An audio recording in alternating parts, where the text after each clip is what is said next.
Bonjour à tous et bienvenue à Catch Club. On se retrouve pour la vidéo pronostic de WWE Payback, le prochain pay-per-view de la WWE qui aura lieu ce dimanche. Donc comme d'habitude dans cette vidéo, je vais vous donner les informations de diffusion de Payback, puis on va revenir sur la carte. Donc déjà, je tiens à rappeler que Payback sera diffusé ce week-end dans la nuit de dimanche à lundi à 1h du matin, heure française. Et pour rappel, Payback n'est pas diffusé à la télévision française, donc si vous souhaitez le voir, il faut s'inscrire au WWE Network. Bien entendu, comme pour chaque pay-per-view, nous aurons des rendez-vous spéciaux sur Catch Club ce week-end. Donc d'abord, on se retrouve dimanche soir à 20h en direct sur Twitch pour le live kick-off Payback. On reviendra sur les dernières news WWE et on fera la fin des pronostics, car actuellement il n'y a que 4 matchs qui sont annoncés pour Payback. Donc le live kick-off Payback aura lieu à 20h sur la chaîne Twitch Catch Club, et 5 heures plus tard, à 1h du matin heure française, dans la nuit de dimanche à lundi, on se retrouve pour le live réaction Payback, cette fois-ci en direct sur YouTube comme d'habitude. Et deuxième petite précision pour ceux qui attendent l'unboxing Slam Attacks,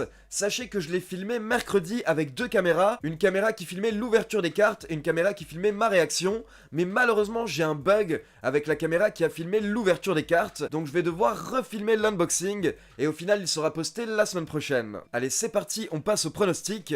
Comme je vous l'ai dit, actuellement nous n'avons que 4 matchs qui sont annoncés pour WWE Payback. Le reste de la carte sera sûrement annoncé ce soir lors de SmackDown. Et pour info d'ailleurs, j'ai réussi à m'inscrire au WWE Thunderdome pour faire partie du public virtuel de SmackDown. Mais ça ne garantit pas ma présence, car d'après ce que j'ai compris, nous sommes plusieurs milliers à s'inscrire pour chaque show. Et ensuite il n'y a qu'une partie qui sont sélectionnés pour pouvoir passer à l'écran. Mais en tout cas, bien entendu, si j'y passe, je vous raconterai tout ça dans les news. On commence avec le match pour le titre des États-Unis avec Apollo Crews qui défend son titre face à Bobby Lashley. Et cette fois-ci, il n'y a pas de stipulation particulière comme à SummerSlam, où MVP n'avait pas le droit d'être accompagné par le Hurt Business.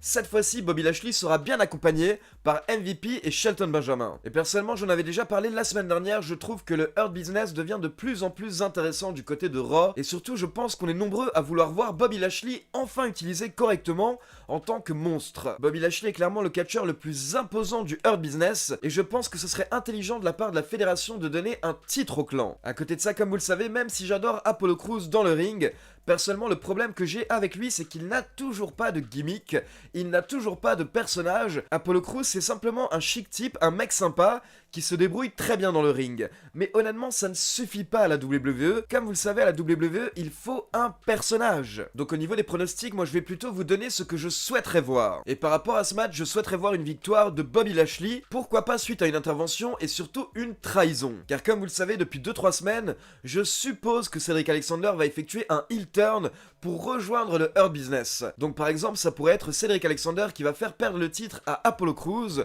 Ou alors j'ai pensé à une autre possibilité, vu que ça fait plusieurs semaines que MVP essaye de recruter Cedric Alexander et qu'à chaque fois Ricochet s'énerve, est-ce qu'au final on n'aurait pas un swerve avec Ricochet qui trahit Apollo Crews et Cedric Alexander et qui rejoint le Hurt Business? Car là on s'attend tous à une trahison de Cedric Alexander, mais on pourrait être surpris avec un heel turn de Ricochet. Mais malgré tout, je vais tout de même rester sur mon premier choix, victoire de Bobby Lashley grâce à une intervention de Cedric Alexander. On enchaîne avec le match pour les titres par équipe féminin de la WWE, avec les championnes Bayley et Sasha Banks, contre une paire qui s'est formée lors du dernier épisode de Raw, Nia Jax et Shayna Baszler. A la base, ces 2 dernières semaines, Nia Jax n'arrêtait pas d'attaquer Shayna Baszler, et on pensait qu'on allait avoir une rivalité entre les 2 catcheuses. Mais cette semaine, lors de Raw, Nia Jax nous a expliqué qu'elle s'est rendu compte que si elle s'associe avec Shayna Baszler, elle pourrait sûrement remporter les titres par équipe, et c'est ce que Nia Jax souhaite. Donc Shayna Baszler a accepté, mais au passage, elle a tout de même giflé sa nouvelle coéquipière. Et concernant ce match, encore une fois, je vais me baser sur les rumeurs et sur une certaine logique.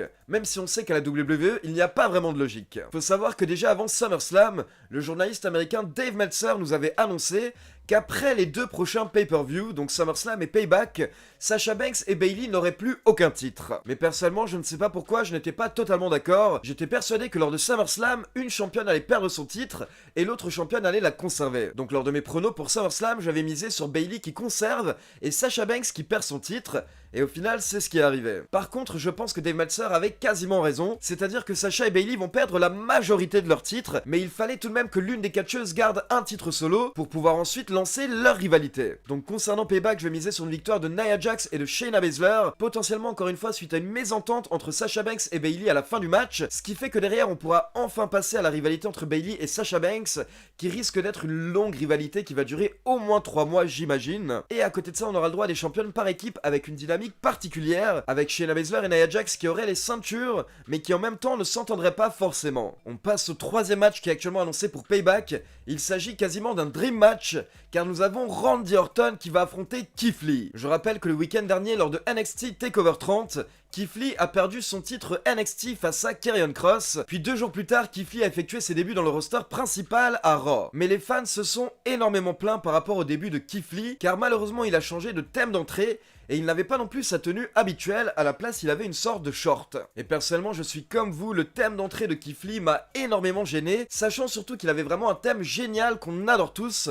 et auquel on s'était habitué du côté de NXT. Mais sachez que d'après les rumeurs, la fédération a bien écouté les coups de gueule des fans, et d'après plusieurs médias américains, Keith Lee va avoir le droit à un nouveau thème d'entrée lors de WWE Payback. À côté de ça, on a Randy Orton qui est au sommet de son art. Je me répète semaine après semaine, je suis un petit peu déçu qu'il n'ait pas remporté le titre WWE la semaine dernière face à Drew McIntyre à SummerSlam, mais d'un autre côté honnêtement c'était très bien joué par la fédération, car ça a donné une grande victoire à Drew McIntyre, qui en ressort grandi et encore plus crédible en tant que champion. Mais derrière, lors de Raw, Randy Orton était très énervé, donc il a porté 3 punt kicks à Drew McIntyre, qui du coup ne pourra pas participer à Payback. Mais Keith Lee, qui est un bon ami de Drew McIntyre, va justement essayer de le venger ce dimanche. Ric Flair a fait une très belle interview cette semaine où il a expliqué que Randy Orton est au sommet de sa carrière, et c'est sûrement en fait parce qu'il est tellement bien dans sa vie personnelle. Car comme vous le savez, et surtout à l'époque de Ric Flair, beaucoup de catcheurs faisaient un petit peu n'importe quoi à partir du moment où ils étaient en tournée,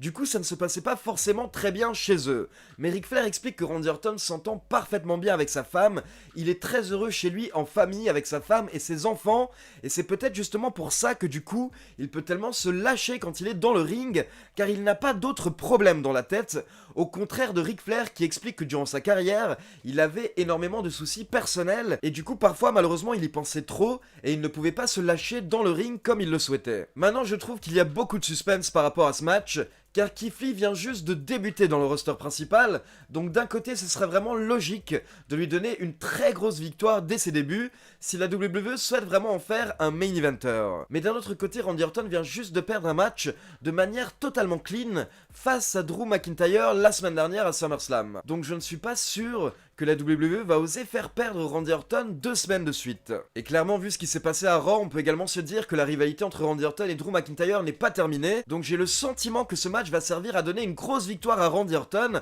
avant de lui redonner un match face à Drew McIntyre. Donc je vais miser sur une victoire de Randy Orton lors de Payback, et pourquoi pas un Randy Orton qui s'acharne sur Keith Lee après le match. On passe au 4ème match qui est annoncé actuellement pour le pay-per-view et qui risque sûrement d'être le main event de Payback, un match pour le titre universel avec le champion de Fiend qui va défendre son titre contre Roman Reigns et contre Braun Strowman dans un no holds barred match. C'est-à-dire que tout est permis dans ce match, il n'y a pas de disqualification. Pour ceux qui ont vu mon live réaction SummerSlam, vous savez que j'étais très heureux quand The Fiend a remporté à nouveau le titre universel, car je faisais partie de ces personnes qui n'ont pas du tout apprécié que The Fiend perde le titre face à Goldberg. Mais ce qui est un petit peu bizarre, c'est qu'au final on n'a même pas pu réellement profiter de cette victoire, car au final la seule chose dont on se rappelait réellement à la fin de SummerSlam, ce n'est pas la victoire de The Fiend, mais c'est le retour de Roman Reigns. Roman Reigns qui a effectué son retour à la fin de SummerSlam et qui a attaqué The Fiend et Braun Strowman. Et lors de son attaque, Roman Reigns en plus était en train de critiquer The Fiend et Strowman, donc clairement on avait un Roman Reigns qui avait l'air d'être heel à la fin de SummerSlam, et on en saura plus lors de SmackDown ce soir. Puis l'autre détail important lors de SummerSlam,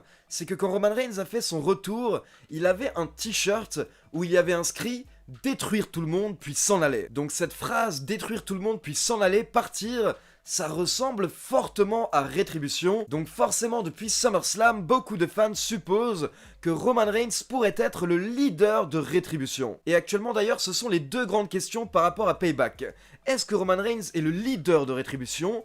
Et est-ce que Rétribution sera à Payback? Donc là, on est sur du 50-50, oui ou non? Est-ce que Roman Reigns fait partie de Rétribution ou pas? Moi, je vais miser oui. Donc qui sait, comme je vous l'ai dit, peut-être que c'est une fausse piste, mais moi, je vais miser sur Roman Reigns qui est bien le leader de Rétribution, question. Par contre, du coup, est-ce que Roman Reigns va remporter le titre universel dimanche soir? C'est là que j'hésite énormément. Car d'un côté, The Fiend vient juste de remporter le titre, et s'il le perd directement une semaine après, honnêtement, ce règne et cette victoire contre Braun Strowman n'auront pas servi à grand chose. Par contre, j'ai vraiment l'impression que la WWE souhaite miser énormément sur Roman Reigns qui est maintenant de retour pour pouvoir relancer les audiences. Donc un petit peu à contre-cœur, je vais miser sur une victoire de Roman Reigns qui devient nouveau champion universel en effectuant le tombé sur Braun Strowman afin de protéger The Fiend. Mais au fond de moi, je vous avoue que j'espère que The Fiend va conserver le titre au moins encore jusqu'au prochain pay-per-view, afin de pourquoi pas perdre lors du prochain pay-per-view dans un match 1 contre 1 face à Reigns. Et pour finir, comme je vous l'ai dit, j'imagine que le reste de la carte sera annoncé ce soir lors de SmackDown, et je me dis qu'on pourrait avoir un match retour avec le nouveau champion intercontinental Jeff Hardy contre AJ Styles, et je pense qu'on aura également un match entre King Corbin et Matt Riddle, qui sont maintenant en rivalité depuis plusieurs semaines. Et concernant ces deux matchs, je miserai sur une victoire de Jeff Hardy, qui conserve son titre intercontinental, et derrière, encore une fois, j'aimerais miser sur la jeunesse et la nouveauté, donc j'aimerais voir Matt Riddle qui bat King Corbin. Donc voilà, c'est tout pour les pronostics de WWE Payback. Maintenant, comme d'habitude, c'est à vous, n'hésitez pas à me laisser vos pronos dans les commentaires. Et n'oubliez pas de liker la vidéo, de vous abonner à la chaîne et de cliquer sur la petite cloche pour être informé de la sortie des prochaines vidéos. Ciao tout le monde!